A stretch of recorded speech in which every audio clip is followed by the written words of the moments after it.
ಪ್ರಾಪಂಚಿಕ ಬದುಕಿನಲ್ಲಿ ಮಾನವನ ನಿಜವಾದ ಕರ್ತವ್ಯಗಳೇನು? ಜೀವನದಲ್ಲಿ ಸಮಚಿತ್ತತೆಯನ್ನು ಬೆಳೆಸಿಕೊಳ್ಳಬೇಕಾದ ಬಗೆ ಹೇಗೆ?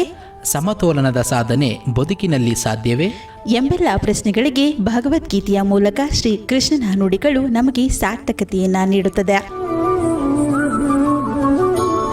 ಬನ್ನಿ, ಈ ಗೀತೆಯ ಸಾರವನ್ನು ತಿಳಿಯೋಣ. ಶ್ರೀಮತಿ ನಾಗಶ್ರೀ ತ್ಯಾಗರಾಜ್ರವರ ಧ್ವನಿಯಲ್ಲಿ ಗೀತ ಸುನಾದ ಕಾರ್ಯಕ್ರಮ ತಪ್ಪದೆ ಕೇಳಿ. ಪ್ರತಿದಿನ ಬೆಳಗ್ಗೆ 8:35 ಮರುಪ್ರಸಾರ ಸಂಜೆ 6:30 ನಿಮ್ಮ ಜನಧ್ವನಿ ಬಾನುಲಿಯಲ್ಲಿ.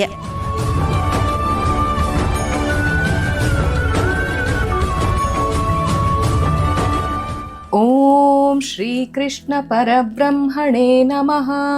ಶ್ರೀಮದ್ಭಗವದ್ಗೀತಾ. ಜನಧ್ವನಿಯ ಸಮಸ್ತ ಶ್ರೀಕೃಷ್ಣನ ಭಕ್ತರಿಗೆ ನಮಸ್ಕಾರಗಳು. ಗೀತಾ ಸುನಾದದ ಇಂದಿನ ಕಾರ್ಯಕ್ರಮದಲ್ಲಿ ನಾವು ಭಗವದ್ಗೀತೆಯ 6ನೇ ಅಧ್ಯಾಯವಾಗಿರುವ ಧ್ಯಾನ ಯೋಗದ 10ನೆಯ ಶ್ಲೋಕದ ಬಗ್ಗೆ ತಿಳಿದುಕೊಳ್ಳೋಣ. ಆ ಶ್ಲೋಕ ಇಂತಿದೆ: ಯೋಗಿ ಯುಂಜೀತ ಸತತಂ ಆತ್ಮಾನಂ ರಹಸಿ ಸ್ಥಿತಃ ಏಕಾಕೀಯತ ಚಿತ್ತಾತ್ಮ ನಿರಾಶೀರ ಪರಿಗ್ರಹ. ನಿರ್ಜನ ಪ್ರದೇಶದಲ್ಲಿದ್ದುಕೊಂಡು ಏಕಾಕಿಯಾಗಿ ದೇಹ ಮತ್ತು ಮನಸ್ಸನ್ನುಗಳನ್ನು ನಿಗ್ರಹಿಸಿ ಯಾವ ಭರವಸೆಯನ್ನೂ ಕೂಡ ಇಟ್ಟುಕೊಳ್ಳದೆ ಅಪರಿಗ್ರಹನಾಗಿ ಯಾವಾಗಲೂ ಮನಸ್ಸನ್ನು ಯೋಗದಲ್ಲಿಡಬೇಕು ಎಂಬ ಮಾತು ಕೃಷ್ಣನದಾಗಿದೆ.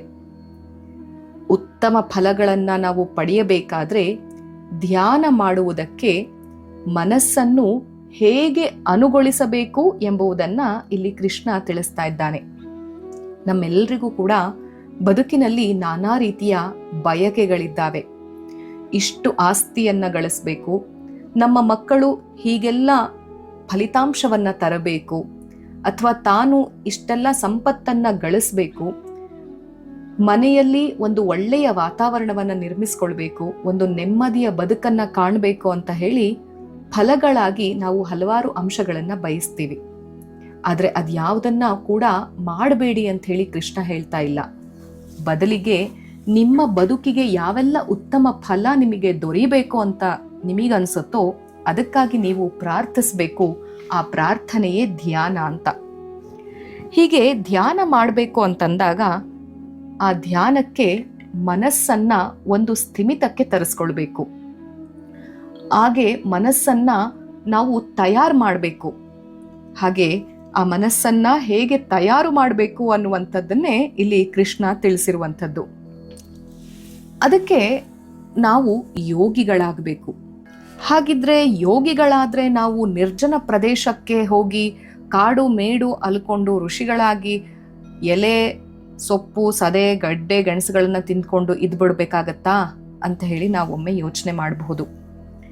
ಹೌದು, ಋಷಿಗಳಂತೆ ಯೋಗಿಗಳಂತೆ ಸಾಧ್ಯವಾದಲ್ಲಿ ನಿರ್ಜನ ಪ್ರದೇಶಕ್ಕೆ ಹೋಗಬಹುದು. ಆದ್ರೆ ನಮ್ಮಂಥ ಸಂಸಾರಿಗಳಿಗೆ ಅಂಥ ನಿರ್ಜನ ಪ್ರದೇಶಕ್ಕೆ ಹೋಗ್ಲಿಕ್ಕೆ ಸಾಧ್ಯ ಆಗದೆ ಇರಬಹುದು. ಹಾಗಾಗಿ ಎಲ್ಲರಿಗೂ ಕೂಡ ಇದು ಸಾಮೂಹಿಕವಾಗಿ ಅನ್ವಯಿಸೋದಿಲ್ಲ.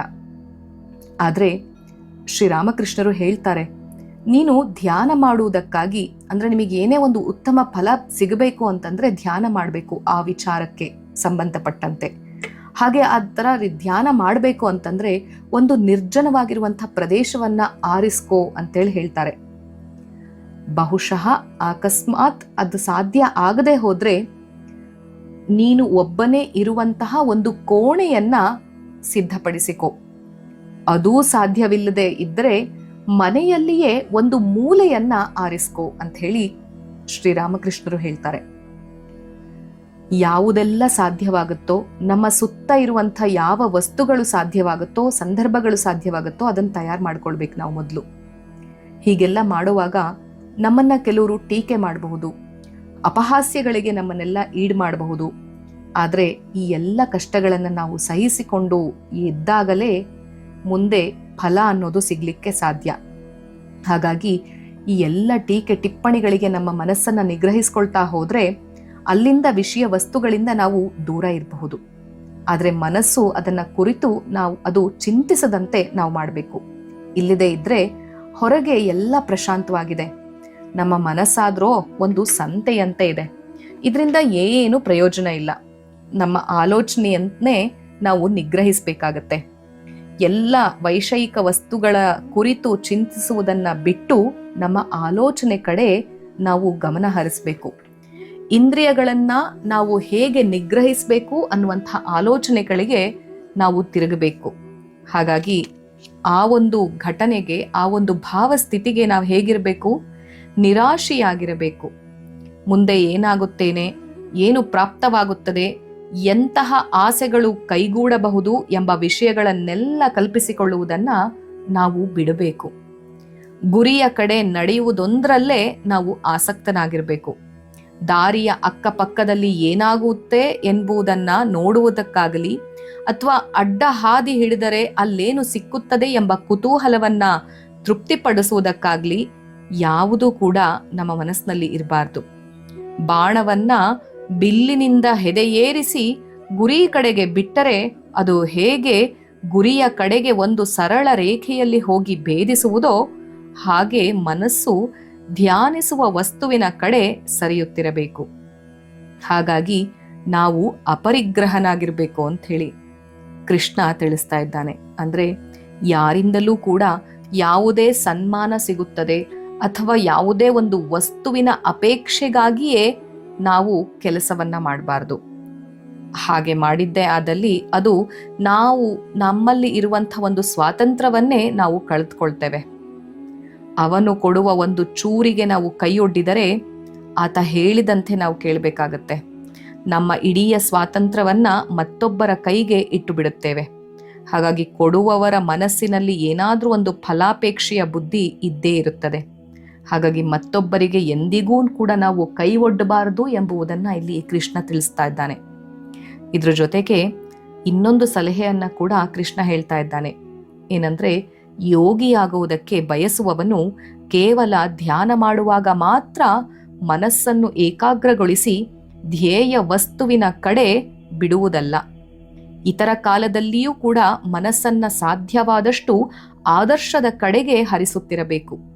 ಆದರ್ಶವನ್ನ ಪದೇ ಪದೇ ಮೆಲುಕು ಹಾಕುತ್ತಿರಬೇಕು. ಅದನ್ನೇ ಕುರಿತು ಮನಸ್ಸಿನಲ್ಲಿ ಚಿಂತಿಸುವಂತಹ, ಚಿಂತನೆಗೆ ಒಳಪಡುವಂತಹ ಒಂದು ಸ್ವಭಾವ ನಮ್ಮದಾಗಿರಬೇಕು. ಆಗಲೇ ಧ್ಯಾನಕ್ಕೆ ಕುಳಿತಾಗ ಧ್ಯಾನ ಎಂಬುದು ಚೆನ್ನಾಗಿ ಆಗುತ್ತದೆ. ಇಲ್ಲದೆ ಹೋದಲ್ಲಿ ಅದೂ ಕೂಡ, ಧ್ಯಾನ ಮಾಡುವುದು ಕೂಡ ಒಂದು ಹೋರಾಟದಂತೆ ಪರಿಣಮಿಸಿಬಿಡುತ್ತೆ. ಹಾಗಾಗಿ ಧ್ಯಾನ ಎನ್ನುವಂಥದ್ದು ಸರಾಗಚಿತ್ತವಾಗಿ ಆಗಬೇಕು ಅಂತಂದ್ರೆ ನಮ್ಮಲ್ಲಿ ಏಕಾಂತ ಇರಬೇಕು. ಏಕಾಂತ ಕೇವಲ ನಿರ್ಜನ ಪ್ರದೇಶದಲ್ಲಿದ್ದಾಗ ಮಾತ್ರ ಸಾಧ್ಯ ಅಂತೇಳಿ ಕೆಲವರು ಹೇಳ್ತಾರೆ. ಆದರೆ ಎಷ್ಟೋ ಜನಕ್ಕೆ ನಿರ್ಜನ ಪ್ರದೇಶಕ್ಕೆ ಮಾತ್ರ ಹೋಗಿ ಕುಳಿತುಕೊಂಡು ಧ್ಯಾನ ಮಾಡುವಂಥ ಒಂದು ಸಂಭವ ಅಥವಾ ಘಟನೆಗಳು ಘಟಿಸುವುದಿಲ್ಲ. ಹಾಗಾಗಿ ಇರುವಂಥ ಮನೆಯಲ್ಲಿಯೇ ಏಕಾಂತವಾಗಿ ಕುಳಿತುಕೊಳ್ಳುವಂಥ ಒಂದು ಸಂದರ್ಭವನ್ನ, ಒಂದು ಸ್ಥಳವನ್ನ ಆತ ಆರಿಸ್ಕೊಳ್ಬೇಕಾಗತ್ತೆ. ಆ ಮೂಲಕ ಧ್ಯಾನಕ್ಕೆ ತೊಡಗಬೇಕಾಗತ್ತೆ. ಧ್ಯಾನ ಒಂದೇ ನಮಗೆ ಬೇಕಾಗಿರುವಂಥ ಒಂದು ಎಲ್ಲ ಸಂದರ್ಭಗಳನ್ನ, ಎಲ್ಲ ಫಲಗಳನ್ನ ಮತ್ತು ಎಲ್ಲ ಸತ್ಪರಿಣಾಮಗಳನ್ನ ಕೊಡ್ಲಿಕ್ಕೆ ಸಾಧ್ಯ.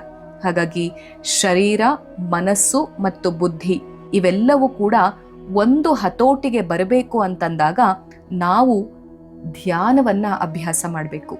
ಹಾಗೆ ಧ್ಯಾನವನ್ನ ಅಭ್ಯಾಸ ಮಾಡಿಕೊಳ್ಳೋ ಅಂಥ ಮನುಷ್ಯ ಹೇಗಿರ್ಬೇಕು ಅನ್ನುವಂಥದ್ದನ್ನ ಮುಂದಿನ ಶ್ಲೋಕದಲ್ಲಿ ಕೃಷ್ಣ ಹೇಳ್ತಾನೆ. ಹಾಗಾಗಿ ನಾವು ಧ್ಯಾನ ಮಾಡಬೇಕು ಅಂತಂದ್ರೆ ಮೊದಲಿಗೆ ಇರುವಂತಹ ಒಂದು ಕ್ರೈಟೀರಿಯಾ ಅಥವಾ ಒಂದು ಮೊದಲಿಗೆ ನಾವು ಅನುವು ಮಾಡ್ಕೋಬೇಕಾಗಿರುವಂಥ, ಅಣಿ ಮಾಡ್ಕೋಬೇಕಾಗಿರುವಂಥ, ತಯಾರಿ ಮಾಡ್ಕೊಳ್ಬೇಕಾಗಿರುವಂಥ ಪೂರ್ವ ಸಿದ್ಧತೆ ಅಂತಂದ್ರೆ ಶರೀರ, ಮನಸ್ಸು ಮತ್ತು ಬುದ್ಧಿ ಇವುಗಳನ್ನ ಹತೋಟಿಯಲ್ಲಿಟ್ಕೊಳ್ಬೇಕು.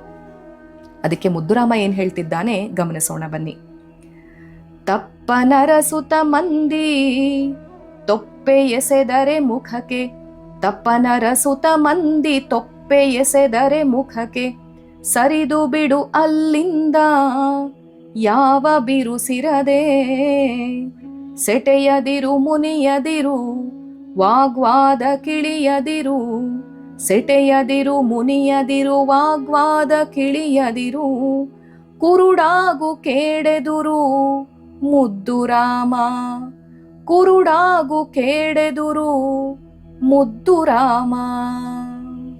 ಹಾಗಾಗಿ ನಾವು ತಪ್ಪನರಸುವ ಮಂದಿ ಮುಂದೆ ಇದ್ರೆ ಸದಾಕಾಲ ಅವರ ಟೀಕೆ ಟಿಪ್ಪಣಿಗಳಿಗೇ ನಾವಿರ್ಬೇಕಾಗತ್ತೆ. ಹಾಗಾಗಿ ಅಲ್ಲಿಂದ ಸರಿದು ಮೆಲ್ಲಗೆ ಎದ್ದು ಬಂದ್ಬಿಡ್ಬೇಕಂತೆ. ಯಾವುದೇ ವಾಗ್ವಾದಕ್ಕಿಳಿಯದೆ, ಯಾವುದೇ ಮುನಿಸನ್ನ ತರಿಸಿಕೊಳ್ಳದೆ, ಕೇಡಿನ ಎದುರು ಕುರುಡಾಗದೆ ಜೀವನವನ್ನ ಸತ್ಪರಿಣಾಮವಾಗಿ ಧ್ಯಾನದ ಮೂಲಕ ನಾವು ಮುನ್ನಡಿಬೇಕು ಅನ್ನುವಂಥದ್ದನ್ನ ಮುದ್ದುರಾಮ ಕೂಡ ಹೇಳ್ತಾ ಇದ್ದಾನೆ.